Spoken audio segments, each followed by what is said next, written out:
Karoline, good afternoon. Hey, children, good afternoon. Children. It's good to see all of you.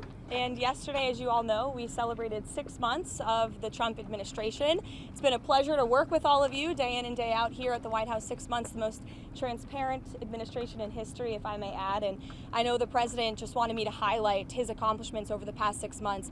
As you all remember, because you all covered it on the campaign trail, the president really promised the American people many things, but at the top of that list was to defeat the Biden inflation crisis and to secure our border and our homeland. And I think you've all seen in 6 months' time, the president has delivered on those two core campaign promises. Inflation is now running at a 2.1% annual rate. You look at our southern border, look at the numbers. Just last month, 0 illegal aliens were released into our country. And then look at what the president has done on the world stage. He has ended wars like India and Pakistan. He continues to work aggressively to end the war in Russia and Ukraine. He completely obliterated Iran's nuclear sites. He has continued to hopefully negotiate a ceasefire between Israel and Gaza to end that conflict and release all of the hostages. We've seen many of the hostages released as a result of this president's efforts. And this president is working around the clock every day to deliver on the promises he made. You also look at some of the cultural issues, to abolish DEI from our federal government and our military, to effectively end men and women's sports, which is a huge common sense policy that the American people support. And then if you look at the president's strong executive orders that have effectively ended the chemical castration of young children in our country. Just today, Washington, D.C. Children's Hospital in this city has announced they are no longer going to be prescribing puberty blockers to minors. This is a huge win for America and our children. There's certainly more work to do, and the president is doing it right now, and he will continue for the next 3.5 years. But certainly we've accomplished so much in just 6 months, and I'm happy to take some questions. Go ahead. Was the president serious, or was he joking this weekend when he said he might block a Washington Commanders stadium deal if they don't change their name? The president was serious, and it's part of the art of the deal, part of his negotiating skills. As you know, sports is one of the many passions of this president, and he wants to see the name of that team changed. Why is he getting involved in that? Why does he see that as part of his purview? I think you've seen the president gets involved in a lot of things that most presidents have not. He's a non-traditional president. He likes to see results on behalf of the American people. And if you actually poll this issue with sports fans across the country and even in this city, people actually do support the president's position on this and the name change. Michael. Thank you, Caroline. Michael, go ahead, and then Mary, you can go. Thank you, Caroline. What's the White House's reaction to Senator Chuck Grassley today releasing the formerly classified Clinton annex showing that the Comey-led FBI failed to fully investigate Hillary Clinton's use of a private email server, also failed to really look into thumb drives with potential national security risks on them, and emails from President Obama? It comes as no surprise, unfortunately, and I think that's why you've seen the FBI open up investigations into the individual you mentioned and some others as well. Caroline. Why hasn't the president just ordered the FBI to release the full Epstein files, just get it all out there? The president has said if the Department of Justice and the FBI want to move forward with releasing any further credible evidence, they should do so. As to why they have or have not or will, you should ask the FBI about that. Go ahead. More information, Caroline. It's up to the Attorney General. Does the president have any message for the countries that are planning to attend the two-state solution conference taking place later this month? I'm not quite sure he has a particular message for those countries. I think the president's message on this conflict we've seen in the Middle East taking place for far too long that has become quite brutal, especially in recent days. You've seen reports of more people dying. The president never likes to see that. He wants the killing to end, and he wants to negotiate a ceasefire in this region. He wants to see all of the hostages released from Gaza. That has been a top priority for this president. Within this 6 months, we have seen many of the hostages released, including the last living American hostage, Edon Alexander, which was a result of this administration's diplomatic efforts and approach to ending this conflict. And again, this is another conflict that the president inherited from the previous administration, who was so weak and incompetent, it led to so much chaos and death around the world, but this president is focused on solving it. Kelly, go ahead. Thank you. So at 6 months, the president is also experiencing some pushback from members of his own MAGA base, especially on the matter of the Jeffrey Epstein files. Is the president satisfied that his own supporters are not heeding his call to let it go and to move on?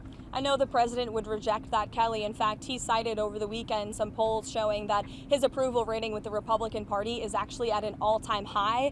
He's polling 90 to 95% amongst Republicans right now. That's higher than any Republican president or any leader of this party ever. The president is the creator and the leader of the Make America Great Again movement. It's his baby that he made, and he knows what his supporters want. It's transparency, and he has given them that on all accounts when it comes to everything this administration has done, especially when it just comes to the president himself, taking questions from all of you and the press corps on a near daily basis, multiple times a week. No question is off limits here at this White House, not just for the president, but myself as well. Kelly.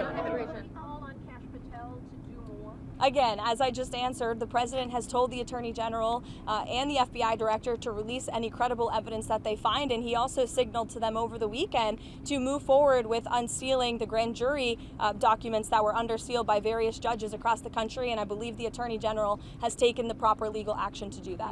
Kelly. You mentioned there also Israel seen stepping up some attacks in Gaza. Has the president expressed his frustration with Netanyahu, and how does this impact the ceasefire negotiations? Well, look, the president enjoys a good working relationship with Prime Minister Bibi Netanyahu and stays in frequent communication with him. He was caught off guard by the bombing in Syria and also the bombing of a Catholic church in Gaza, which, as you know, I addressed at my briefing last week.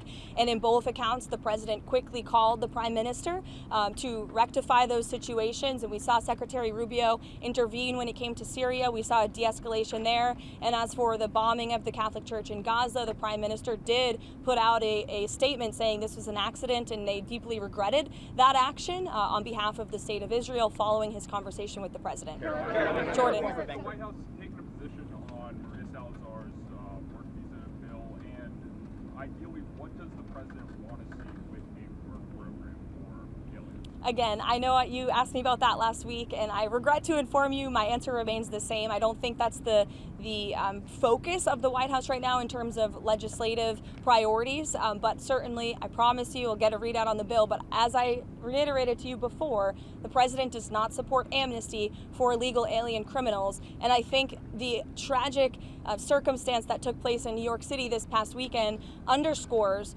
the priority of this president to secure our homeland and to deport illegal alien criminals and public safety threats from our country and our community. That's this president's priority right now.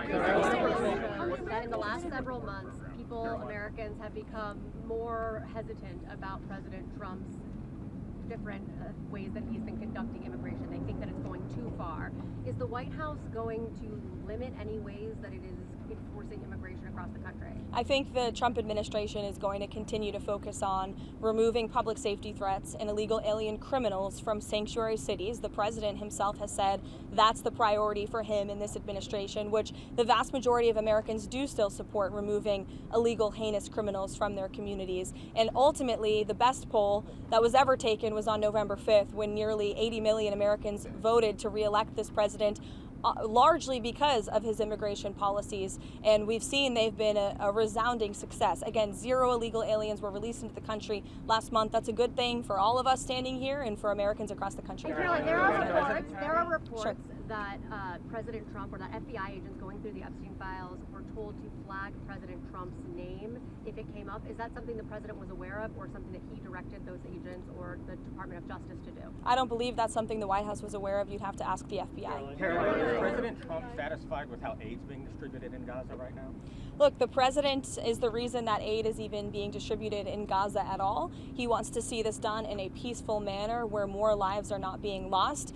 He hated seeing the pictures of starvation of women and children desperately needing that aid, which is why this administration came to a creative solution to bring that aid into the region. And we want to make sure that aid is delivered to people in need, but certainly does not end up in the hands of terrorists. I think both things can be done at the same time. Look, it's a very difficult and complicated situation, again, that the president inherited because of the weakness of the last administration. And I think he should be applauded, and the administration should be applauded for coming up with a creative solution to get aid into the region. The president wants to see peace, and he's been been pretty clear about that, and our national security team continues to work on this every single day. But of course, it's a very complicated situation. Is the president here over the weekend? Commerce Secretary had some pretty tough words for the Fed. It's good to see you. Hi, Mark.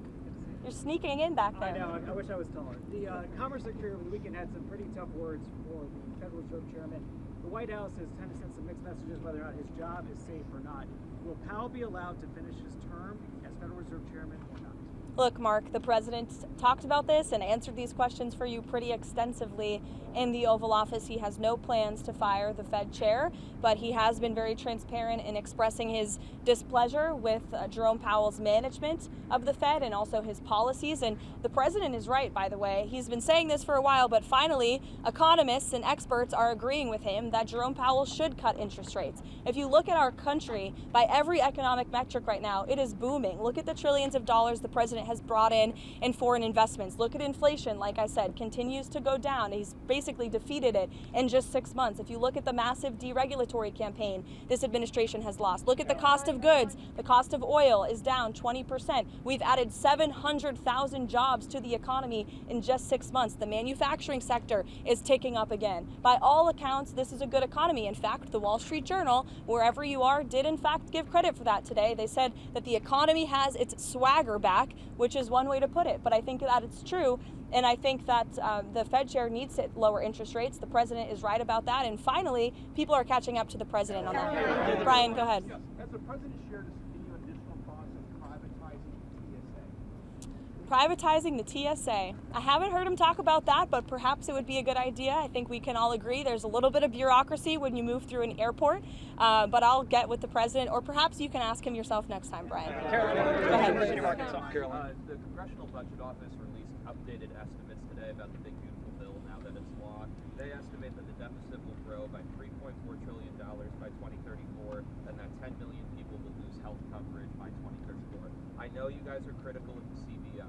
More broadly speaking, is there any concern from the administration that this bill, now that it's law, will increase the deficit in any way or remove anyone from health insurance that they have from legal citizens? No, look, this bill was a great bill for the American people. It was the largest tax cut for middle and working class families in our nation's history. And the president wants to see this country get our fiscal house in order. That's why this was a fiscally responsible bill, one of the most fiscally conservative pieces of legislation for its size that has ever crossed through Capitol Hill. And the president wants to cut our deficit. That's why he's effectively using tariffs to bring more revenue into the United States to ultimately pay down our debt that has been created by presidents on both sides of the aisles for many, many decades. Karoline. There are 11 days until that August 1st trade tariffs deadline.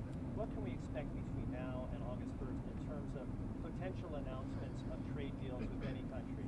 Look, I can tell you the trade team and the president himself continue to be very engaged with countries around the world when it comes to our trade agreements. You have the president of the Philippines who will be visiting the White House tomorrow. Perhaps this will be a topic of discussion. You will all see for yourselves in the Oval Office, as you always do. But the August 1st deadline is just really the start date for when the United States of America will begin collecting this revenue from all of the countries around the world who the president has sent these letters to. You could see some more letters before August 1st, John. You could have some more trade announcements as well. I can tell you the President, Secretary of Treasury, Secretary of Commerce, Ambassador Greer all continue to be in constant communication with our trading partners.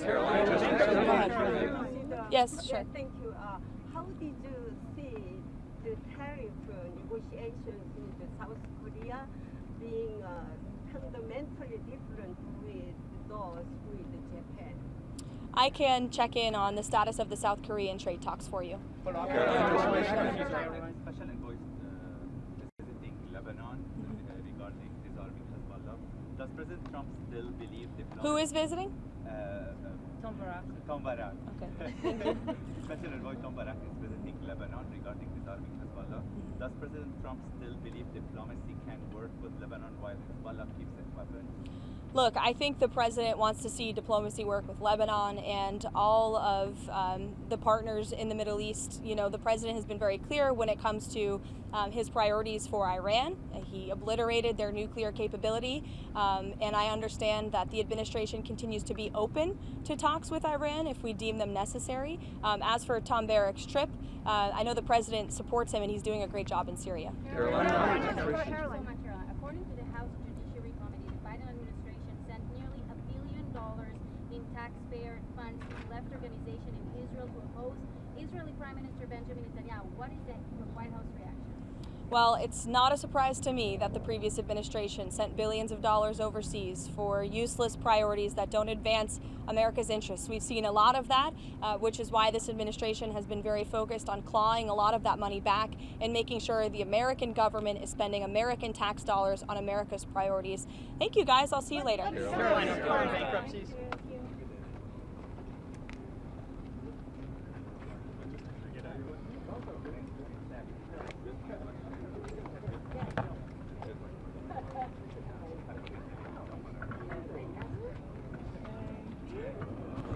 ليك عكستيني لانه طار اسمه على راسي بس سالتني السؤال نسيت انه بتعبر. I'm glad you saved. منيح سؤالي.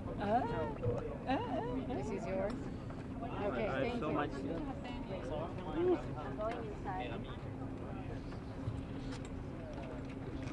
I saw you there. I saw you. Yeah. We're almost like.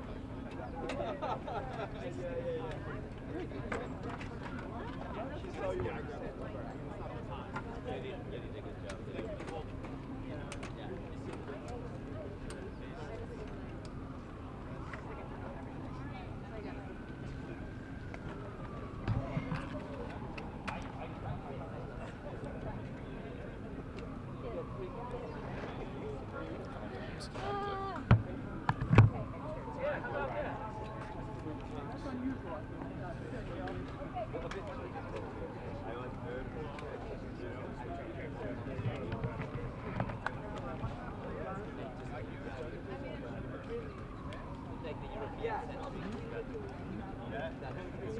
But are you going to